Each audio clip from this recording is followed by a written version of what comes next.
I'm joined now by Aday Alamide from the Ottawa Taxpayers Advocacy Group. Aday, welcome to the show.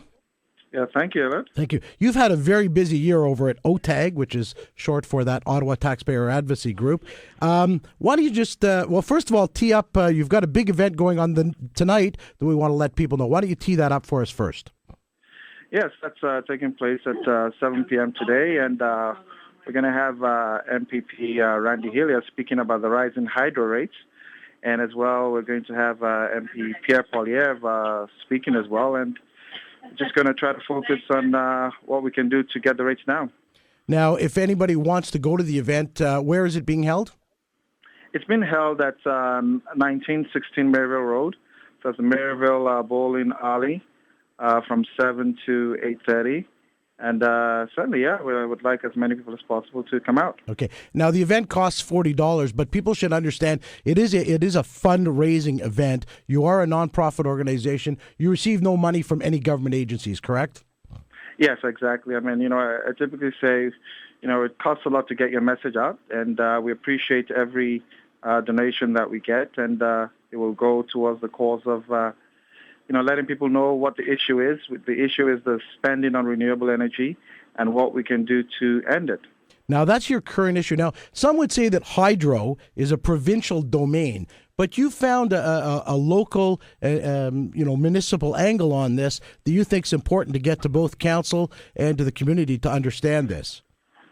Yes, I mean, essentially, we've had 22 city councils across Ontario that have supported our motion asking for hydro to be HST exempt, and also for them to cancel the Samsung deal. And so we think that this is the real issue of why the hydro rates are so high. And so, we're hoping that Ottawa would do the same, and that will go a long way in bringing the hydro rates lower. Because when you think about it, the city is actually profiting from, when you have a dialysis patient paying much more for hydro, the city is profiting from that.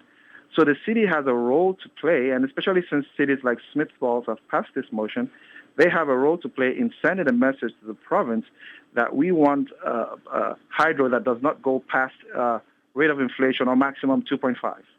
Now, when you say the city profits from it, we get a dividend, correct, from hydro? Yes, we get a dividend. So even if the province refuses to implement this rate of inflation of 2.5, they can give that dividend back as a tax rebate to compensate us for the higher hydro rates. So for them to want to stand aside and say, it's a provincial issue, that would be uncaring. Other cities in Ontario are over 22 now, so there's no reason why Ottawa should be silent on it. Okay, so overall, where does typically that dividend end up? In our pocket? Does it end up just in general revenues? Do you know? Well, we're not quite sure. I assume it ends up in general revenue because when they talk about balancing the budget, they refer to whether, the dividend was higher or lower.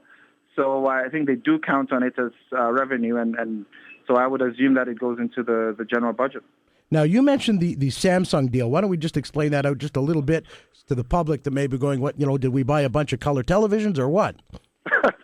Yeah, the Samsung color television. At least you get value with Samsung televisions.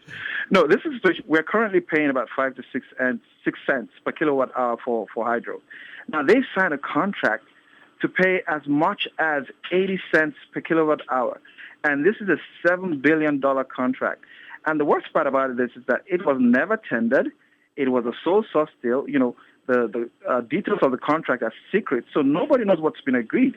So when they tell you, we're creating jobs in Windsor, what's actually happening is that they are forcing the residents of Ontario to pay out of their hard-earned tax money just so Samsung can make more profit. Now, that's wrong. And nobody can quite figure that. I don't think you'll get any argument with any listener anyways why we're paying that much more money for electricity that's generated that way. I realize it's a green effort, but even that's kind of debatable in the long run. What are some of the other things? The OTAG, as I said, you had a big year. What are some of the accomplishments for the past year that you'd like to let people know about? Well, certainly we were able to define the election issue and make it about taxes. Mr. Watson did commit to 2.5. He did commit to a spending control summit at our prompting before the next budget. He committed to monthly budget variance reports. And so we're hoping that he actually commits to as well to 2.5 on the water bill, and as well that his relationship with Queen's Park does not affect his approach to the hydrofowl. So we've achieved quite a bit. This council is miles, it's like day and night better than the last council, and we're looking to build on that and ensure that the next 4 years are more friendly, taxpayer friendly to our pockets. Ade, I have to thank you. We are running out of time. Time always goes quickly on this show. Just a reminder to folks, again, it's tonight. It's the Maryville Bowling Center. You can get all the information if you are interested in attending the OTAG fundraiser cocktail party.